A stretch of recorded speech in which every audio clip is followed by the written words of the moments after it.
Borishimizda mana shunday go'zal manzaralar borligini bilarmidingiz azizlarim? Mana bu tekis yo'llar, Wi-Fi, umuman olganda siz hordiq chiqarishingiz uchun har qanday sharoitlar yaratib berilgan. Oyog'imiz ostidagi mana bu go'zal yo'lakchalar bizni eniga 24 metr va bo'yiga 30 metr bo'lgan savr daraxtining yoniga olib chiqadi azizlarim.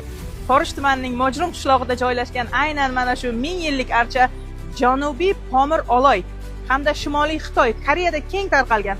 O'zbekistonda tabiiy holatda faqat Surxondaryo viloyatining To'polon daryosi havzasida qoyali tog' yonbag'irlarida uchraydi. Juda ham ko'pchilik aholining aytishicha, o'sha zamonlarda Iskandar Zulqarnaynning askarlari kelib, aynan mana shu 1000 yillik archani ekib ketishgan ekan. Azizlarim, butun o'zbekistonliklar, forishliklar, kelinglar, mana shu merosimizni, madaniy merosimizni saqlab qolgan holda va ichki turizmni rivojlantirishga o'z hissamizni qo'shaylik. Hurmatli tadbirkorlar, sizlarni mana bu yerga taklif qilib qolamiz.